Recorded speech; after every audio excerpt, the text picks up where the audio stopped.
Richal Menjra, responsable communication au sein du groupe Olmarcom. À travers la galerie H, le groupe Olmarcom affirme sa vocation à promouvoir le design made in Morocco et à accompagner les talents du design chaque année en proposant une nouvelle exposition thématique et un nouveau collectif de designers.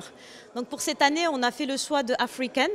African parce qu'on souhaitait faire dialoguer la création marocaine avec les influences de l'Afrique, du continent. Et notamment avec le Maroc qui s'apprête à accueillir la Coupe d'Afrique des Nations, on a trouvé intéressant de s'inscrire dans cette dynamique et de capter toute l'énergie, l'effervescence que ce moment nous fait ressentir à tous en tant que Marocains, mais aussi en tant qu'Africains. Généralement, nous faisons de la curation. Donc à travers les travaux, à travers les réseaux sociaux, et on essaye vraiment de repérer les étoiles montantes du design qui ne sont pas forcément connues au départ, mais qui commencent à se faire un nom sur la scène du design marocain.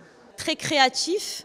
Le Maroc est une terre de confluence, c'est une terre d'échange de différentes influences et donc on le ressent dans les créations. Aucune création ne ressemble à l'autre et c'est toute la diversité et toute la richesse du design marocain qui s'inspire des influences contemporaines mais qui a sa propre identité, ses propres savoir-faire traditionnels dans lesquels il puise. Kamil Hji, je suis l'un des designers invités cette année par la Galerie H. Bon, la thématique de travailler africaine est une thématique qui m'a beaucoup parlé parce que, disons, travailler sur la question du dialogue entre les cultures, le Maroc, l'Afrique en général est quelque chose qui m'a inspiré profondément. Moi, initialement, je travaillais pas mal autour du zlige marocain, des savoir-faire marocains. Étant marocain, j'ignorais un petit peu ce qui se faisait en Afrique, donc je suis allé un petit peu m'inspirer, regarder ce que faisaient les designers, les créateurs contemporains africains, qui est une richesse qui est énorme au niveau du continent, et aussi des savoir-faire traditionnels qui existent. Et l'idée c'était comment hybrider, mais bon, vu que j'avais pas accès moi à l'Afrique en termes de savoir-faire physique, je me suis dit je vais me limiter au savoir-faire marocain, c'est-à-dire le zlige, mais le bois, le travail du bois, et essayer d'explorer cette esthétique africaine, mais avec nos savoir-faire marocains. Donc je suis allé, j'ai un peu regardé ce que faisait en Afrique. Il y a beaucoup la question le tissage est très présente en Afrique de l'Ouest, et j'ai essayé de représenter ce tissage à travers le zlige, donc exprimer ce tressage, ce tissage du zlige, du traditionnel, mais avec le zlige. J'ai aussi beaucoup travaillé avec le bois, un matériau qui est emblématique au continent, mais toujours de manière assez épurée, assez simple. Donc là, par exemple, ce totem, cette étagère représente un totem africain, mais tout a été fabriqué au Maroc, donc avec du bois, des artisans marocains, etc. Je suis aussi allé chercher quels étaient les éléments, le mobilier traditionnel africain, et j'ai essayé de le réinterpréter de manière très contemporaine. Par exemple, le tabouret à Chantilly, qui est un tabouret type d'assise qu'on retrouve beaucoup en Afrique, la chaise assez spartiate mais un peu totémique, qui a une certaine présence dans l'espace. Voilà, donc en gros c'était recherche entre formes, savoir-faire, expression esthétique, etc. Maria Belkhou, illustratrice et créatrice, lauréate des Beaux-Arts de Tétouan.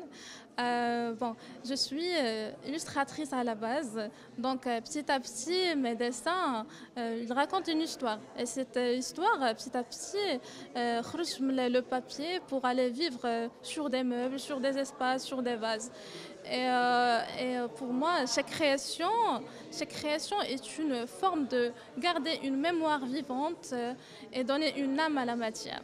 Donc je m'inspire beaucoup des femmes, et exactement ma grand-mère qui m'a profondément marquée avec son histoire. Elle a sacrifié sa vie pour ses enfants, et cette force-là qui m'a donné une force pour faire ces illustrations. Et sur ma collection s'appelle Sous les rêves du baobab. Alors le baobab, c'est un arbre de vie, un arbre en Afrique. Ça signifie la force, il signifie la sagesse. Et il colle exactement avec ce que je voulais transmettre sur mes objets.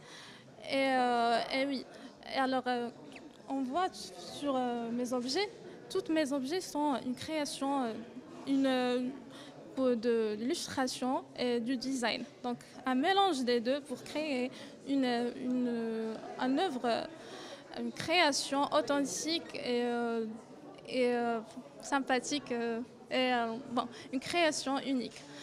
Et chaque objet raconte une histoire. Et cette histoire, mes histoires sont globalement, parlent de la force. Comme je t'ai dit,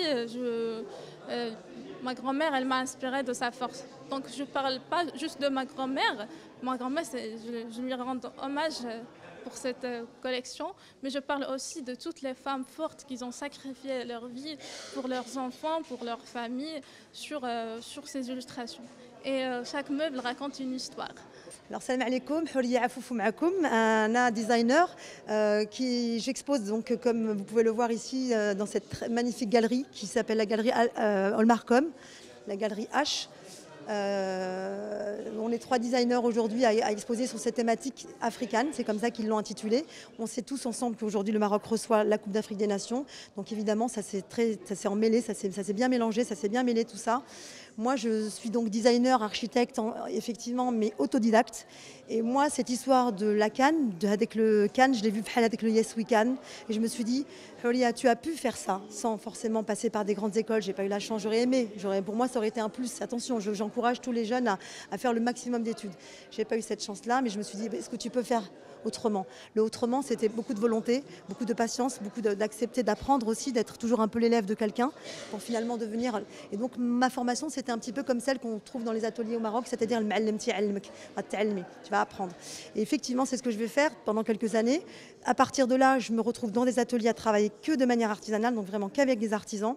Il va falloir de la patience parce que même moi, ça m'a demandé un travail de comprendre comment ils travaillent, d'accepter leur méthode de travail, d'avoir la patience qu'il faut aussi avec eux pour qu'ils puissent te comprendre, sans leur dire tu fais que ce que tu sais faire, moi je suis la designer, là.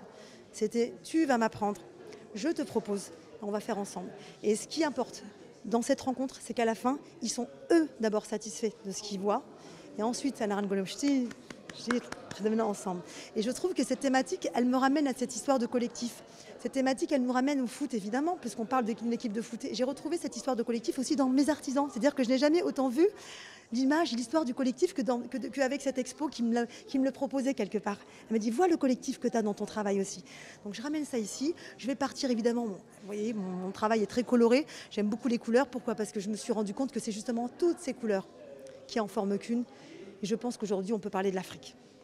On a une couleur. Et c'est l'Unity of Ball, cette boule d'ailleurs, que c'est le seul titre que j'ai donné en anglais parce que j'ai voulu aussi dire acceptons qu'on va devoir aussi parler anglais pour pouvoir ouvrir les choses. Voilà, c'est l'anglais aujourd'hui, c'est comme ça.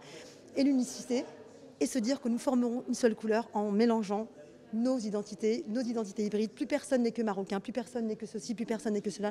Nous sommes une équipe de foot. Regardez les équipes de foot aujourd'hui, elles sont constituées de plein de villages, de plein. Et sincèrement, aujourd'hui, cet hommage, il est surtout au peuple, je pense, et aussi à l'engagement pour la planète, car la plupart de mes œuvres sont aussi très engagées. Je fais un hommage à la COP22, à ce que le roi avait reçu en 2016 la COP22. J'ai trouvé ça très puissant. Moi, j'étais à ce moment-là en train de travailler en France dans un bureau et j'apprends que le Maroc allait recevoir. Je fais waouh, ça m'a extrêmement touchée. J'ai quelque chose avec ça. Et à côté, je me rends compte qu'il y a le foot qui va aussi s'intégrer, qui va commencer à nous monter vers le. Et je me dis, mais qu'est-ce qu'on va faire de ça? On peut aussi tous jouer ce match ensemble. Et j'ai voulu intégrer les artisans comme joueurs dans ce club de l'Africane.